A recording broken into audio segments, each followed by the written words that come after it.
다섯째 날 창조한 것과 여섯째 날 창조한 것이 조금 이렇게 겹쳐져 있습니다. 여섯째 날 이제 그 땅에 있는 짐승들이나 기는 것들이나 뭐 하여간에 땅에 사는 그런 동물 종류, 동물이라고 부를 수 있는 종류들을 하나님께서 만드신 것까지 나와 있어요. 그래서 23절 말씀에 보면 저녁이 되고 아침이 되니 이는 다섯째 날이라고 하는 것은 하루를 끝내는 것인데, 또 25절 말씀에 보면 하나님 보시기 좋았더라라고 하는 것은 어떠한 일과를 끝내는 것입니다. 어떤 일 다 끝내고 보시기 좋았다. 근데 그게 좀 이렇게 딱 맞지가 않았죠. 하나님이 일하시다가 늦어져 갖고 원래 이게 하루 일가 별로 안 되는 거야. 그러고는 하루 반나절을, 그래서 반나절 일을 더 하셨나요? 원래 보시기 좋았더라가 다섯째 날 됐다고 할 때 이제 보시기 좋았더라고 해야 앞에 부분도 그렇고 맞는 거 아니에요. 그렇게 해야.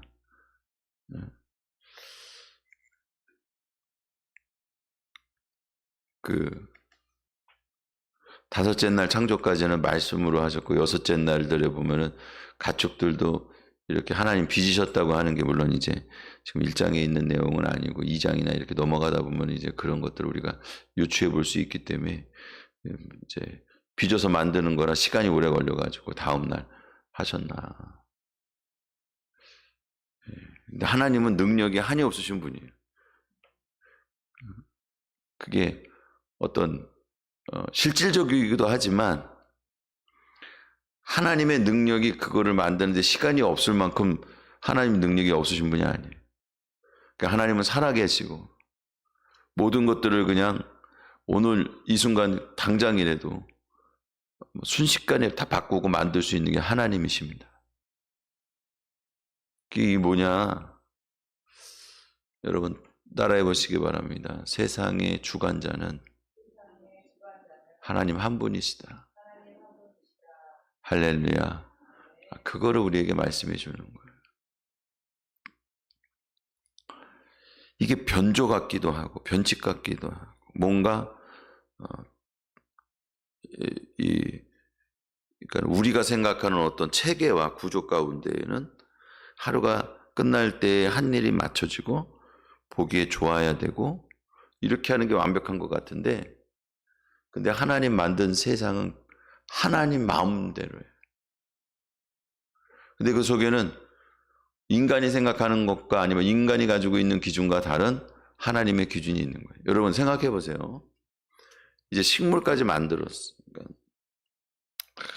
땅에 식물까지 다 만들고 그 다음에 이제 하나님께서 생물을 만드시는데 바닷속에 있는 생물과 하늘에 있는 생물을 만들었어요. 그 이제 사람들의 생각은 뭐냐 하면은 동물하면 물고기는 뭐 물고기라고 그러고, 아니면 이제 그러니까 우리가 살고 있는, 우리가 접하거나 만날 수 있는 이 세상 가운데에 날아가는 날짐승도 동물에 우리가 이렇게 보통은 집어넣잖아요. 그러니까 물고기 말고 우리가 이렇게 집어넣는단 말이에요. 땅에 속한 것들로 생각하고 집어넣죠. 그러니까 여러분 바다에 속한 거랑 땅에 속한 거랑은 다르잖아. 그러니까 지금 여기서 지금 말씀하는 것이 뭐냐면은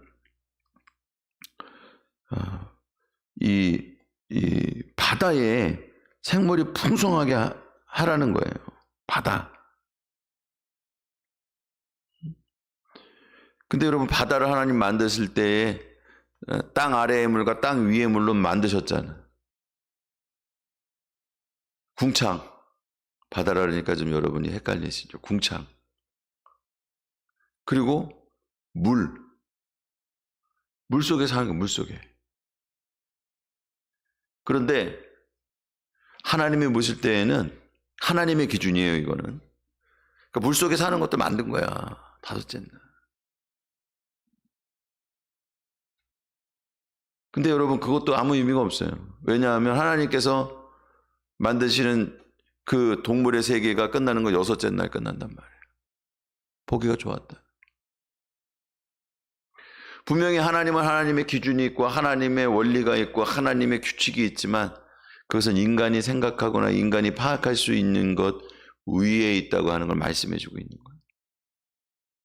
또 인간의 계획과 인간의 시간과 인간의 기대가 있어요. 그죠? 계획된 것이 시간 안에 이루어질 것에 대한 기대가 있잖아.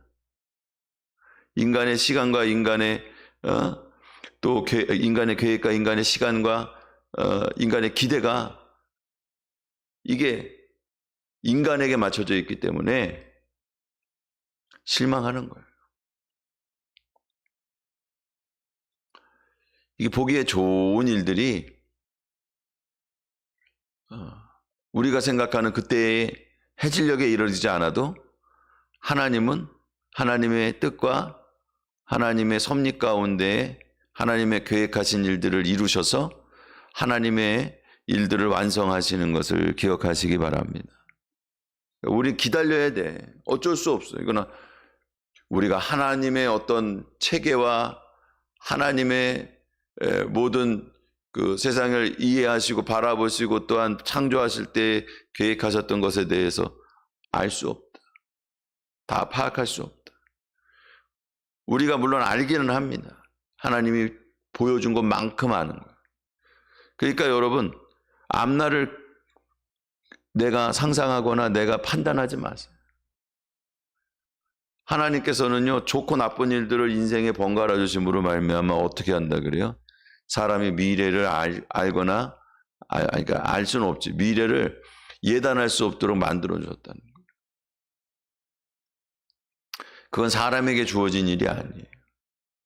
그건 하나님 거예요. 왜? 인생이 그래서 하나님을 의지하고 살게 하신 거예요. 사랑하는 성도 여러분, 오늘 우리가 생각하거나 우리가 계획한 대로 되지 않아도 하나님은 살아계시고 하나님은 역사하시고 계세요. 또 우리가 생각하는 어떤 법칙이나 아니면은 법도나 그래서 그것에 따른 반드시 하나님은 이렇게 해야 되는 당위에 대해서 여러분 그런 생각 하시잖아. 하나님이 이렇게 하셔야 되는 거 아니냐고 여러분 따질 때 있지 않아요? 네, 다 그래도 하나님 나는 미련하고 나는 죄 많고 나는 아무것도 아닌데 나는 악한데 하나님은 온전하시고 선하시고 위로우시기 때문에 나는 그냥 하나님 앞에 입을 꾹 다물고 있겠습니다. 여러분 다 이런 신앙이라면은 얼마나 좋겠어요. 예. 욥도 고난을 다 받은 다음에야 비로소 나는 아무것도 모르고 떠들었군요. 왜? 욥이 하나님을 욕하진 않았지만 그냥 원망 비스무리한 건 했어요. 이해할 수가 없다는 거야. 사람들이 근데 못됐지. 뭐가 좀 잘못됐으면 와서 위로나 해주고 기도나 해주면 될 건데 괜히 판단했단 말이에요. 하나님 앞에 위로운 사람이 어디 있냐는 거야. 말은 맞아. 하나님 앞에 돌아가고 회개하고 그래갖고 하나님 앞에 차복하면 하나님 복을 주신대.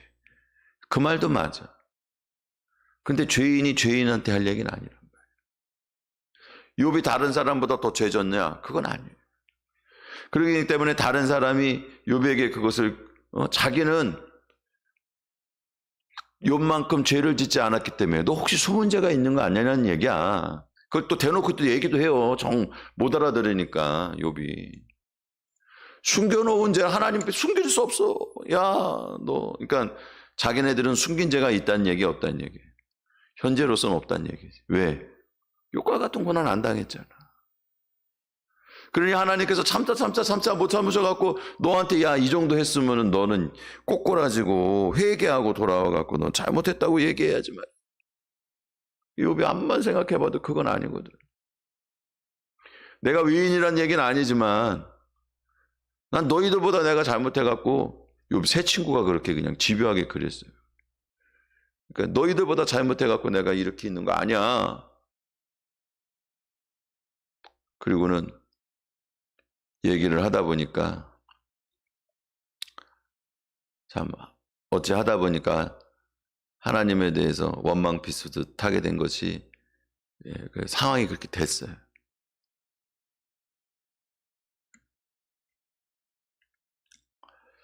근데 하나님께서 욥을 회복시켜 주시기 전에 먼저 한 게 뭐냐?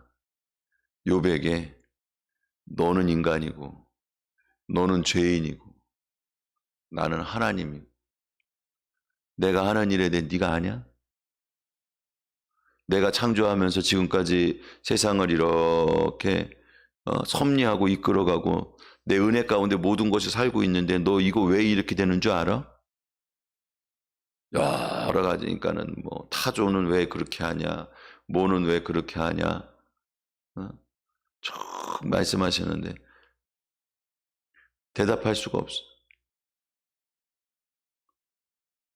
그래서 내가 미련한 자가 입을 열어갖고 괜히 하나님 앞에 범죄만 저질렀습니다. 이제 입을 다물겠습니다. 아, 이제 알겠습니다. 하나님은 말씀하시는 이고 저는 듣는 자라는 걸 알았습니다. 그러니 이제 주여 내게 말씀하옵소서. 내가 회개하고 죄를 무릅쓰고 내가 이 자리에 있겠습니다. 할렐루야. 하나님께서 그렇게 만드신 거예요. 하나님 축복하시려고 결국에 했지만 만드신 거예요. 그렇게 하나님께서.